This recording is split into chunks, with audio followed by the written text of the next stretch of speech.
I was just thinking that I see a lot of people posting ads, their car, or they post their car for sale wherever, Facebook Marketplace or um, Craigslist, wherever, and it, you know, you see them, especially dealers. They want to, first of all, they don't want to post the miles if they're high. If they don't want to post the miles, I don't want to talk about it. You know, everybody knows. You post the miles. Now, it's a big scam to say that, oh, those are highway miles. Look, it doesn't matter. I've been ¿Qué pasa, brother Maria? Eh, well, so I almost started speaking Spanish.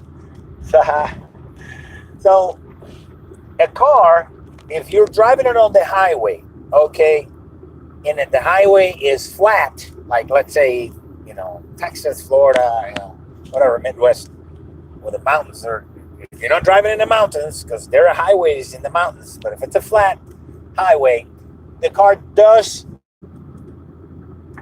get less punishment to say, to speak like that, just in layman's terms. But still, if you know anything about cars, there's a lot of parts that are metal against metal, and all that separates them, those metal, is a really thin film of oil. Those are the bearings, the rod bearings. Those are the journal bearings. Those are the main bearings for the crank. They're the bearings for the cam bearings. There are chains that turn the timing chain that turns the cams. They have guides on those chains to keep the chains, and most of those guides are made of a plastic. It's a really hard plastic, but it's still a plastic. And over time, with friction, even with the best oils, it's still friction.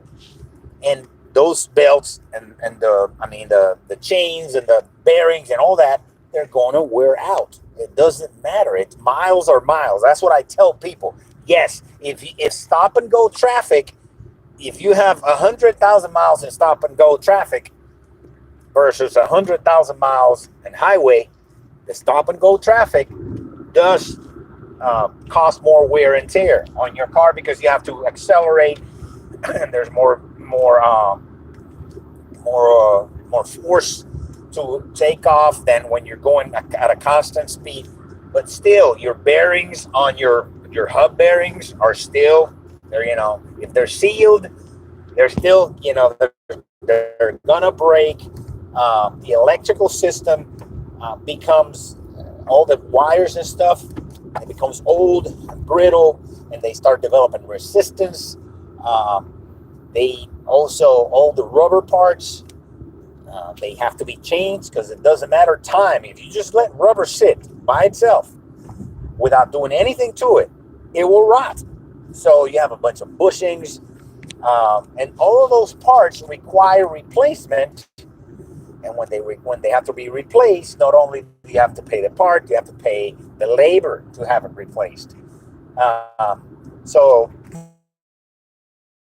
shock absorbers, you have those wear out. They have neoprene or rubber seals, some type of rubberized, probably seal shaft and everything. All those things get brittle with time. All that stuff, auto parts selling machine. That's what cars are. I think they're like 30,000 parts, counting the bolts and everything. You have brake lines that get like with time they get and stuff. So the people talk about, they think oh, highway miles, as if it was just an engine and a transmission going down the highway for at all. But don't worry, it's had Mobil 1 and it's been only driven on the highway. That's bullshit. You can't, you live on the highway, You don't live off the highway. It's not like you pull over to the shoulder of the road and there's your house. You have to go into town and go grocery shopping and all this shit. So, but still, cars, all the little power window mechanisms, all those break with time. Even if you don't use them much, shit, if you don't use them at all, they get worse because the windows, your glass and your doors, the windows, they get stuck in there. If I don't know if you've got it in a car that's old and you try to put the windows on, you'll hear the from the windows. That's not normal. It should not be doing that. It's pulling with more strength. And all those little plastic parts and little cranes that are in there, they break, they get brittle with time. And those cost a lot of money to fix nowadays. And I had a Volkswagen that just there was a convertible Beetle, a new Beetle, 2006, I think it was. Just the regulator assembly without the motor for the convertible. It was only for the convertible. It was $250. So I had to order the repair thing. And it was a pain in the ass to fix. You had to wind it, and there was a certain way to have to go. But it's not cheap. All these little things, they're not cheap.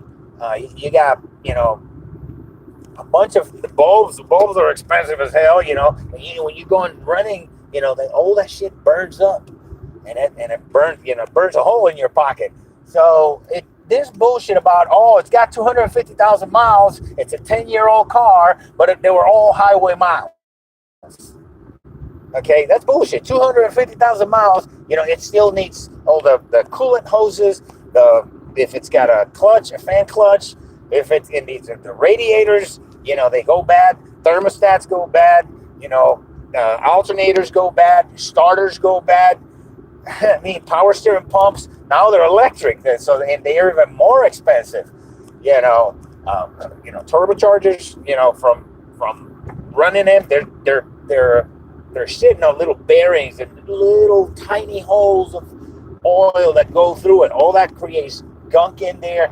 Valve trains, there's so many parts, and they're at 250,000 miles. That means that they've been operating for 250,000 miles. Miles are miles. So don't let people tell you this shit that, they're highway miles, and has been pampered and all this shit.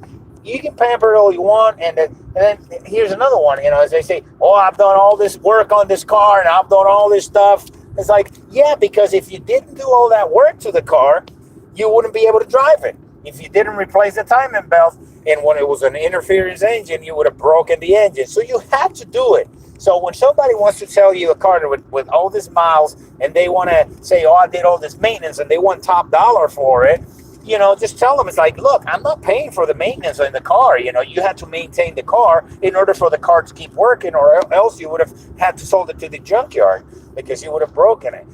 So, and the same thing with differentials. Inside of transmissions, those are constantly going and moving. I'm moving right now in a car, and it's moving. This thing the differential is rolling. Inside of the transmission, they have a differential. All those parts wear. It doesn't matter, So, I'm not saying that maintenance doesn't matter. It does matter. It makes a difference. All those Crown Victorias that they use for cab cars, you've seen them with 500,000 miles. Yeah, but they change the oil every 2 weeks, and they change the transmission fluid once a week. Now, are you going to do that? And even then, if they want to sell you a cab, a Crown Victoria's got 350,000 miles, and they want to, first of all, I wouldn't buy it, But if you're wanting crazy, is I got a friend that's got 500,000 on 500,000. It's like, don't buy no 350,000 mile car. Don't do it. For what? Don't buy no 250,000. I just think it's such bullshit and such a scam from auto retailers to be lying to people and tell them that highway miles are different than that don't count. As if highway miles don't count. They count. if it's rolling, if the car's running, there's 1,000 things going on in the car. All the electrical stuff goes bad, you know. So the more miles, the more problems you're going to have with the car because of the wear and tear. It's going to be to a lesser degree if it were compared to stop and go traffic, but it's still wear and tear.